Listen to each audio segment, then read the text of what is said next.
उलमाए सू जो दरबारी और सरकारी मौलवी हुआ करते हैं, जो अपने मनसब की खातिर, जो ओहदों की खातिर, कुर्सी की खातिर सही को सही नहीं कहते, गलत को गलत नहीं कहते। अल्लाह के रसूल सल्लल्लाहु अलैहि वसल्लम ने ऐसे लोगों के लिए, ऐसे मौलवियों के लिए बड़ी सख्त वईद बयान फरमाई।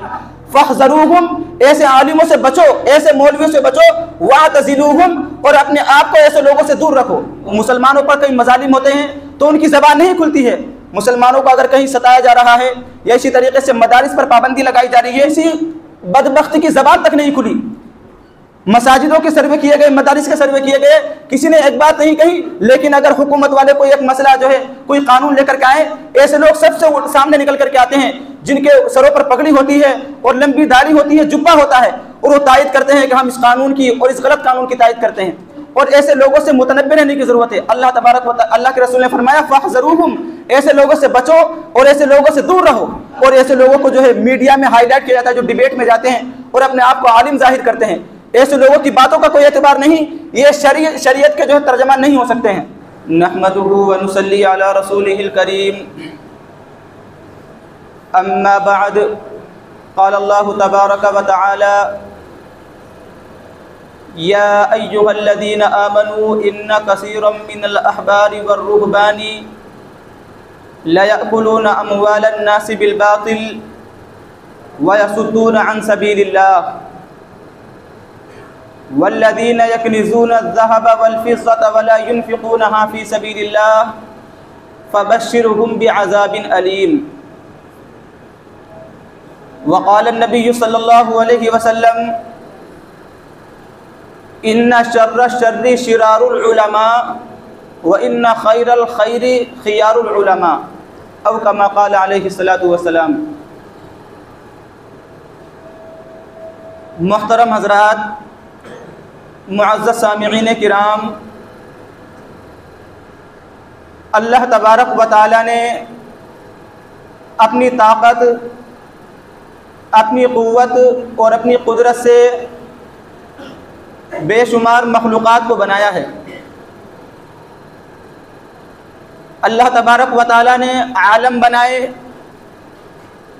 दुनिया बनाई, ज़मीन और आसमान बनाए, और इनके दरमियान बेशुमार मखलूक़ात अल्लाह तबारक व तआला ने बनाई हैं। इन मखलूक़ात में से बाज़ तो ऐसी हैं कि वो बहुत ज़्यादा ताकतवर, बहुत ज़्यादा कवी और मज़बूत है, और बाज़ मखलूक़ात मुतवस्सित दर्जे की हैं, और बाज़ कमज़ोर और नहीफ़ और जो है ज़ईफ़ किस्म की हैं। लेकिन इन तमाम मखलूक़ात में सबसे फ़ाइक़, सबसे आला और सबसे बरतर जो मखलूक़ है वो इंसान है। अल्लाह तबारक व तआला ने इंसान को ऐसी सलाहियतें, ऐसी क़ुव्वतें और ऐसे कमालात अता फ़रमाए हैं कि जिनकी वजह से वो बड़ी बड़ी ताकतवर, मज़बूत और कवी मखलूक़ात को अपने कब्ज़े में और अपने कंट्रोल में कर लेता है। अल्लाह तबारक व तआला ने इंसान को बेशुमार सलाहियतें और कमालात अता फ़रमाए हैं। ये इंसान ऐसा है कि इसके अंदर फ़रिश्तों वाली सिफ़ात भी हैं, और इसी इंसान के अंदर शैतान वाली सिफ़ात भी पाई जाती हैं। ये इंसान आदिल भी होता है, लोगों के दरमियान अदल और इंसाफ भी करता है, और यही इंसान जालिम भी होता है, लोगों पर जुल्म और ज़्यादती भी करता है। यही इंसान नेक भी होता है, मुत्तकी और परहेज़गार भी होता है, और यही इंसान गुनहगार, बदकार, इसी तरीके से बदबख्त भी होता है। यही इंसान ऐसा होता है कि इसके ज़रिए से मखलूक को, लोगों को नफ़ा पहुँचता है, फ़ायदा पहुँचता है, और इसी इंसान के ज़रिए से लोगों को नुकसान भी पहुँचता है। इसी इंसान के ज़रिए से फ़साद भी बहुत ज़्यादा बर्पा होता है। यही इंसान आलिम भी होता है, यही इंसान जाहिल भी होता है, और यही इंसान मोमिन भी होता है, काफिर भी होता है। हर तरह की सिफ़ात, फरिश्तों वाली सिफ़ात भी और शैतान वाली सिफ़ात भी इंसानों के अंदर पाई जाती हैं। इंसान को जो अल्लाह तबारक व तआला ने सलाहियतें अता फरमाई हैं और कमालात अता फरमाए हैं, जब इंसान इनको बरूए कार लाता है और इनका अच्छा इस्तेमाल करता है तो यही इंसान सबसे बड़ा मुत्तकी, परहेजगार, वली और अल्लाह तबारक व तआला का महबूब बन जाता है, खासाने खुदा में शामिल हो जाता है और लोगों को, दुनिया को और दुनिया वालों को इससे फ़ायदा हासिल होता है। और यही इंसान जब अपनी सिफ़ात का गलत इस्तेमाल करता है तो इसी इंसान के ज़रिए से जो है दुनिया के अंदर फसाद फैलता है और यह सबसे बड़ा शैतान और सबसे बड़ा शरीर भी बन जाता है, फित्तीन भी बन जाता है। अलगर्ज़ अल्लाह तबारक व तआला ने इंसान को बहुत सारी सिफ़ात, सलाहियतें और कमालात अता फरमाए हैं, लेकिन उन तमाम सिफ़ात में सबसे आला और सबसे बढ़कर जो सिफ़त है, जो कमाल है इंसान का, वो इल्म है। अल्लाह तबारक व तआला ने इंसान को इल्म वाली सिफ़त अता फरमाई है और ये सिफ़त ऐसी है कि इस सिफ़त की वजह से इंसान हैवानों से मुमताज़ हो जाता है। जिस्म जो है हैवान के पास भी है, दिमाग भी है, इसी तरीके से मैदा भी है, आँख, कान, हाथ, पैर जो है हैवानों के पास भी होते हैं। इसी तरीके से ये तमाम आज़ा जो है इंसान के पास भी होते हैं, लेकिन इम्तियाज़ जो होता है इंसानों और हैवानों में वो इल्म की वजह से होता है। बल्कि अल्लाह तबारक व तआला ने हज़रत आदम अलैहिस्सलाम को, जो तमाम इंसानों के बाप हैं, उनको जो फरिश्तों पर फजीलत अता फरमाई वो इसी इल्म की वजह से अता फरमाई है। कुरान करीम में अल्लाह तबारक व तआला पहले पारे में इरशाद फरमाते हैं कि वइज़ क़ाल रब्बुका लिल मलाइकति इन्नी जाइलुन फिल अर्ज़ि खलीफा। जब अल्लाह तबारक व तआला ने फरिश्तों के सामने अपने मकसद का इज़हार फरमाया कि मैं ज़मीन के अंदर एक मखलूक को अपना खलीफा बनाने वाला हूँ, जाइलुन फिल अर्ज़ि खलीफा, तो फरिश्तों ने कहा अतजअलु फ़ीहा मन युफ़सिदु फ़ीहा, कि आप इस ज़मीन के अंदर ऐसे लोगों को भेजेंगे, ऐसे लोगों को अपना खलीफा नाइब बनाएंगे जो ज़मीन में फसाद मचाएंगे, वयस्फ़िकु दिमा, और आपस में एक दूसरे का खून बहाएंगे। हालांकि आपकी तस्बीह बयान करने के लिए वनहनु नुसब्बिहु बिहम्दिका व नुक़द्दिसु लक, आपकी तस्बीह बयान करने के लिए, आपकी पाकी बयान करने के लिए और बड़ाई बयान करने के लिए तो हम काफ़ी हैं। अल्लाह तबारक व तआला ने फरमाया इन्नी अअलमु मा ला तअलमून, मैं जानता हूँ तुम नहीं जानते। अल्लाह तबारक व तआला ने हज़रत आदम अलैहिस्सलातु वस्सलाम को तमाम चीज़ों का इल्म अता कर दिया, इल्म सिखा दिया। वअल्लम आदम अल अस्माअ कुल्लहा, अल्लाह ताला ने तमाम चीज़ों का इल्म हज़रत आदम अलैहिस्सलाम को अता फरमाया। सुम्मा अरज़हुम अलल मलाइका, अल्लाह तबारक व तआला ने हज़रत आदम अलैहिस्सलातु वस्सलाम को तमाम चीज़ों का इल्म अता किया और उन तमाम चीज़ों को फरिश्तों के सामने पेश किया कि बताओ इन चीज़ों का नाम क्या है, इसका नाम क्या है। फरिश्तों ने कहा ला इल्म लना इल्ला मा अल्लमतना, हमारे पास तो वही इल्म है जो आपने हमें सिखाया है, इसके अलावा हमें कोई इल्म नहीं है। फिर अल्लाह तबारक व तआला ने हज़रत आदम अलैहिस्सलातु वस्सलाम के पास और उनके सामने उन चीज़ों को पेश किया और कहा कि इनका नाम बताओ। हज़रत आदम अलैहिस्सलातु वस्सलाम ने तमाम चीज़ों के नाम बताए। फलम्मा अंबअहुम बिअस्माइहिम, तमाम चीज़ों के जब नाम बता दिए, अल्लाह तबारक व तआला ने फरिश्तों से कहा मैंने नहीं कहा था कि इन्नी अअलमु गैबस समावाति वल अर्ज़, मैं तमाम चीज़ों को, आसमान और ज़मीनों के तमाम गैबों को मैं जानने वाला हूँ। तो अल्लाह तबारक व तआला ने फरिश्तों पर हज़रत आदम अलैहिस्सलातु वस्सलाम को जो फजीलत अता फरमाई वो इस इल्म की वजह से अता फरमाई कि फरिश्तों के पास उस वक्त उन चीज़ों का इल्म नहीं था और हज़रत आदम अलैहिस्सलातु वस्सलाम के पास उन चीज़ों का इल्म था। तो बहरहाल बताना यह है कि इल्म वाली सिफत ऐसी है कि जिसकी वजह से अल्लाह तबारक व तआला ने इंसानों को हैवानों से मुमताज़ किया है, बल्कि इंसानों को फरिश्तों पर फजीलत अता फरमाई है।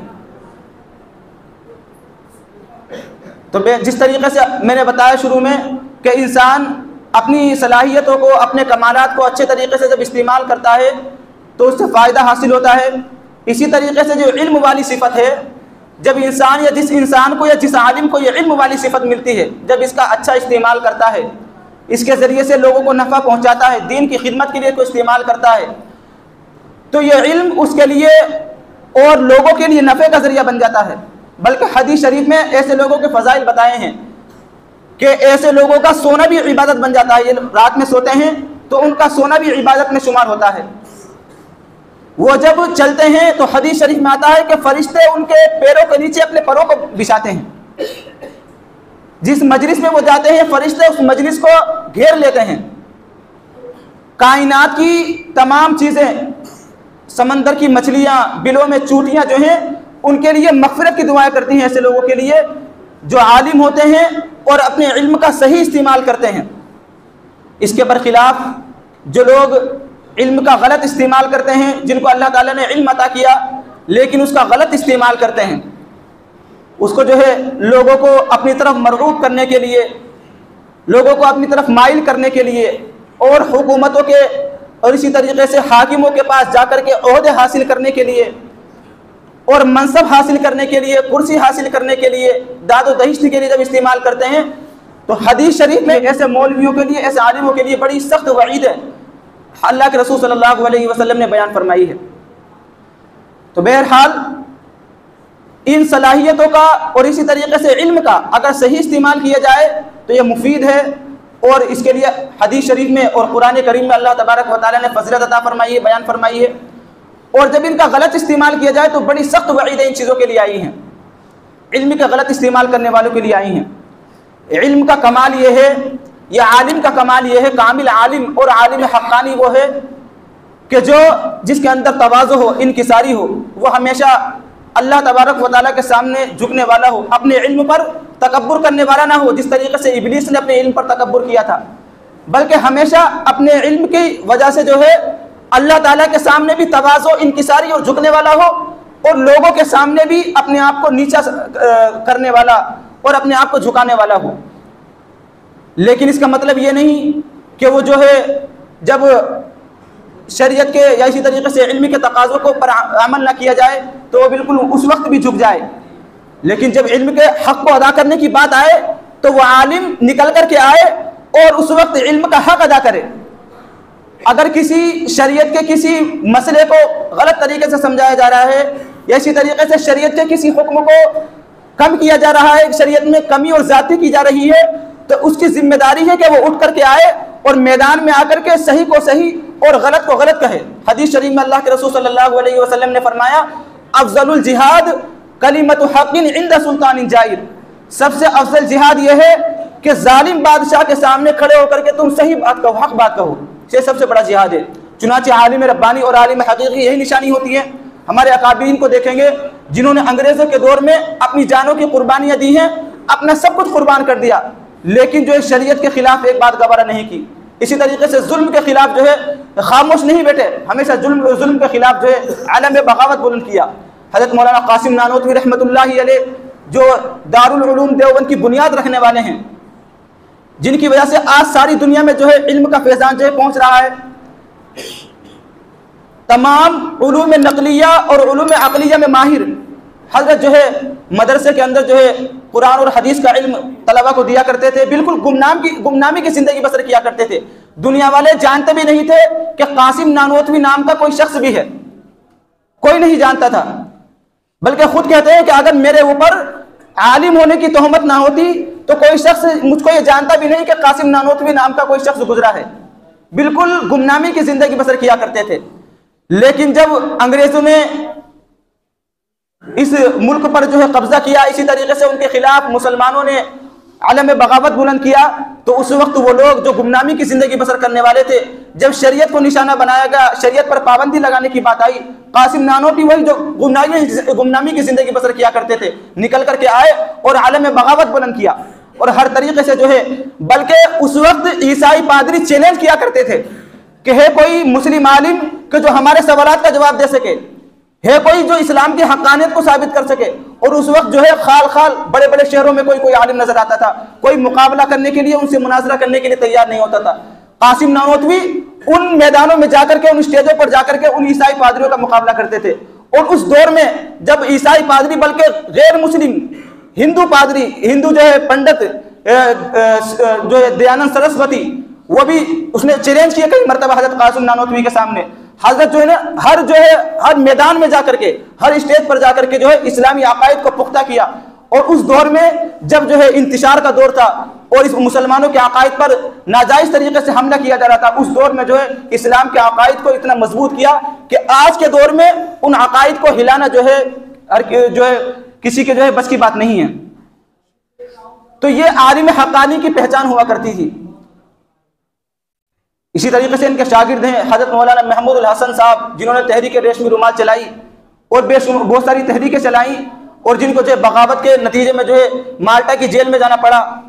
इनके बारे में खुद अंग्रेज कहते थे कि महमूद उल हसन शख्स ऐसा है कि अगर इसको जला दिया जाए और इसको जलाने के बाद इसके जिस्म को राख कर दिया जाए और इसकी राख को सूंघा जाए तो उसमें से भी जो है अंग्रेज के खिलाफ नफरत की बू आएगी। महमूद उल हसन अगर किसी अंग्रेजी हाकिम से मुसाफा कर लेते थे तो उस वक्त तक, जब तक कि अपने हाथ को धो नहीं लेते थे, किसी किताब को नहीं छूते थे। इतनी नफरत किया करते थे उन लोगों से जो जालिम थे, जो शरीयत के खिलाफ जो है आवाज उठाने वाले थे, शरीयत में कमी निकालने वाले थे। लेकिन ये लोग ऐसे थे कि जो मदरसों की जिंदगी बसर करने वाले थे, इनको कोई नहीं जानता था। लेकिन जब शरीयत के खिलाफ बात आई और जब जुल्म की बात हुई तो यही लोग जो है मैदान में निकल करके आए। मौलाना हुसैन अहमद मदनी, अदालत में जब मुकदमा चला तो जज ने कहा, अंग्रेज जज ने कहा कि हुसैन अहमद मदनी, तुम जानते हो कि अंग्रेज के खिलाफ बगावत का जो तुमने फतवा दिया है और उनके खिलाफ जिहाद का फतवा दिया है, तुम्हें क्या सजा हो सकती है? फांसी की सजा हो सकती है, तुम जानते हो? मौलाना हुसैन अहमद मदनी ने कहा कि मैं अपना कफन अपने साथ लेकर के आया हूं, मैं अपना पगड़ी और अपना कफन अपने साथ लेकर के आया हूं, जो चाहे तुम मुझे जो है सजा दे सकते हो। जज ने कहा कि आप नहीं जानते कि जिसको फांसी दी जाती है उसी के कफन और दफन का इंतजाम भी सरकार किया करती थी, हुकूमत किया करती।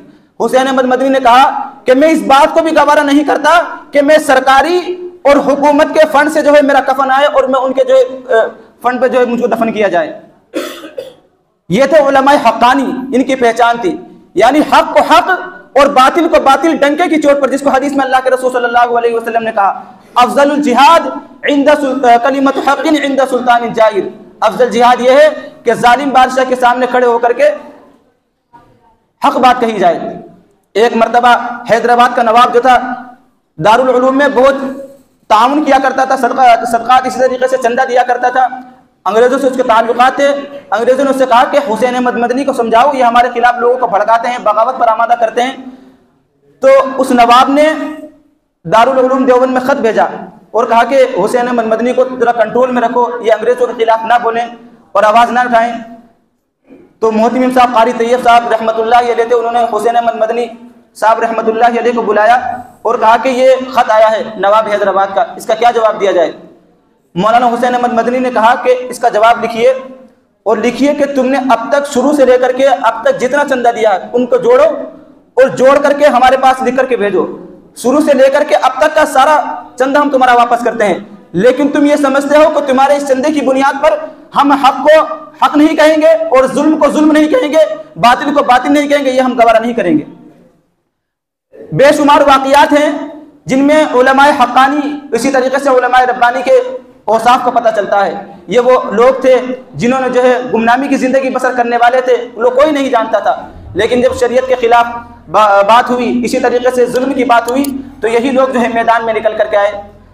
ये तो उलमाए हक्कानी की पहचान होती है। इसके खिलाफ जो होते हैं उलमाए सू होते हैं। उलमाए सू जो दरबारी और सरकारी मौलवी हुआ करते हैं, जो अपने मनसब की खातिर, जो ओहदों की खातिर, कुर्सी की खातिर और थोड़ी सी दाद और दहिश्त की खातिर जो है हुकूमतों के दरबार में जाकर के बैठते हैं, नेताओं के पास जाते हैं और सही को सही नहीं कहते, गलत को गलत नहीं कहते। हाकिमों के पास जाना कोई ऐसा कोई बड़ा कबीरा गुनाह नहीं है, लेकिन अगर जुल्म हो रहा है, गलत बात हो रही है, तो जुल्म को जुल्म और गलत को गलत कहना चाहिए। लेकिन ये लोग होते हैं कि जो अपनी कुर्सी की खातिर जो है अपनी हक को छुपा लेते, बल्कि कुरान करीम में और शरई मसाइल में तहरीफ कर दिया करते हैं।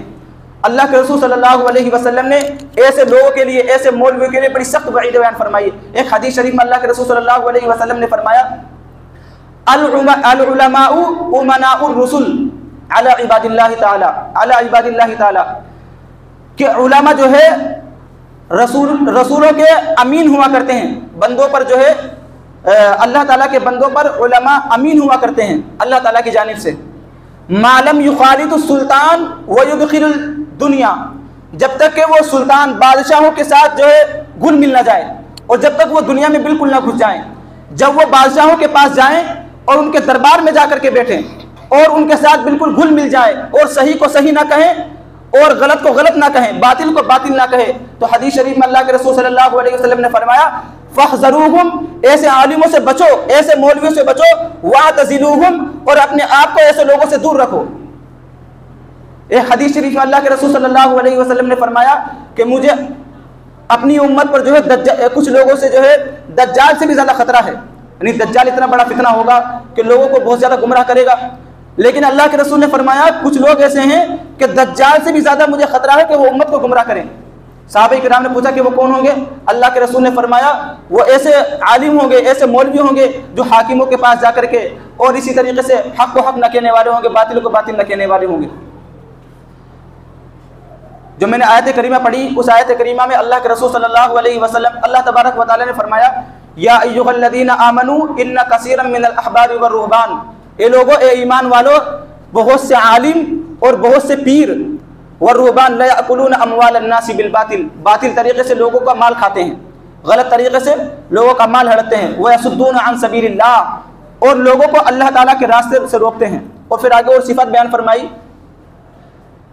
तो ऐसे लोग जो हाकिमों के पास जाते हैं और बातिल को बातिल नहीं कहते हैं, हर दौर में ऐसे लोग रहे हैं। उलमाए हक्कानी भी रहे हैं और उलमाए सू भी रहे हैं। ऐसे उलमा भी रहे हैं जिन्होंने बातिल को बातिल कहा है, डंके की चोट पर कहा है, और आज के दौर में भी ऐसे हैं जो हक को हक कहने वाले हैं और बातिल को बातिल कहने वाले हैं। लेकिन ऐसे लोग आजकल बहुत ज़्यादा हाईलाइट है कि जो हाकिम के और उलमाए सू में जिनका शुमार होता है, जो अपनी कुर्सी की खातिर या इसी तरीके से अपनी ओहदे की खातिर, मनसब की खातिर जो है फतवों को बदल दिया करते हैं, मसाइल को बदल दिया करते हैं। उम्मत पर जो है मुसलमानों पर कई मजालिम होते हैं तो उनकी ज़बान नहीं खुलती है। मुसलमानों को अगर कहीं सताया जा रहा है या इसी तरीके से मदारिस पर पाबंदी लगाई जा रही है, मरकज़ को बंद किया गया, किसी बदबख्त की ज़बान तक नहीं खुली।